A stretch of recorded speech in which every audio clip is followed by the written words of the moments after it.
High cartoons. আজকের ভিডিওটি শুধুমাত্র বিনোদনের জন্য, কোনো রকম জীবিত বা মৃত ব্যক্তি ও বস্তুর সাথে সম্পর্কিত নয়। এছাড়াও কোনো রকম ধর্মীয় ভাবধারাকে আঘাত করা আমাদের উদ্দেশ্য নয়।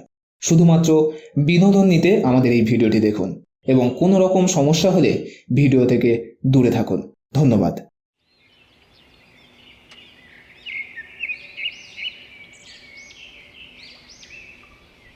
মানিকগঞ্জের মহাশ্মশানের কালী পুজোর দুপুরে এক অদ্ভুতুড়ে কাণ্ড। ও থুড়ি, ভুতুড়ে নয়, এটাকে ঠিক কি বলা যায় সেটা বরং আপনারাই জানাবেন। এখন আমাদের ভোলাশঙ্কর কোথায় চললেন? না না না না না, সব বলবো না, বাকিটা না হয় দেখে নিন। কালী, ও কালী, আরে আর কতক্ষণ? এই দেখো, সব সময় তাড়া দেবে না একদম। আরে রেগে যাচ্ছ কেন? একটু জিজ্ঞেস করতে পারবো না? জিজ্ঞেস করে উদ্ধার করে দিল একেবারে। সারাদিন এখানে ওখানে পড়ে থাকে, কোনো খবর থাকে না, এখন এসেছে পিরিত দেখাতে। এইসব ধান্দাবাজি কিচ্ছু বুঝি না ভেবেছো? আরে মণ্ডপে যাওয়ার যে সময় হয়ে এলো। সময় হয়ে এলো? ওই তো ওদের মণ্ডপের ছিঁড়ি। এ ম্যাগো, যেতেও ইচ্ছে করে না একেবারে। কেন, মণ্ডপের আবার কি হলো? কত সুন্দর সুন্দর ডিজাইনের মণ্ডপ বানায় ওরা। সুন্দর না ছাই, ওসব লোক দেখানো। আমাকে সেই ফুটো তিরপলের নিচেই রাখে, বৃষ্টি হোক বা শিশির পড়ুক, বাইরে কম, সব আমার মাথায় বেশি। কিন্তু যেতে তো হবে কালী, না হলে তো আর ওরা ছেড়ে দেবে না। অন্তত একটা মশারি তো দিতে পারে বলো। এখন যা মশার উৎপাত, উফ বাপরে, সহ্য করা যায় না। তোরা বাবু লাল নীল জল খেয়ে পড়ে থাকিস, কে কোথা থেকে কত লিটার রক্ত নিয়ে গেল তার হুঁশ নাই বা রইল। কিন্তু আমাকে তো সারাক্ষণ জেগে বেশ হুঁশেই দাঁড়িয়ে থাকতে হয়। আহা, ঠিক আছে ঠিক আছে, এসব এখন ছাড়ো, তুমি বরং তাড়াতাড়ি রেডি হয়ে নাও। কি বললে? কি ছেড়ে দেব? ওরা না হয় বোঝে না, তাই বলে তুমিও? আরে আমি আবার কি করলাম? দুটো কষ্টের কথা বলেছি কি বলিনি, তা তোমার সহ্য হলো না। আমার কথা এখন আর সহ্য হবে কেন? আমি তো পুরনো হয়ে গেছি, দেখতে খারাপ, কালো আমি। তুমিও ওদের মতো আমার দুঃখ বোঝো না। আহা, তা নয় কালী। তাহলে কি? এই তো এক্ষুনি বললে ছাড়ো। ওহো, থামো থামো, একটু শান্ত হও।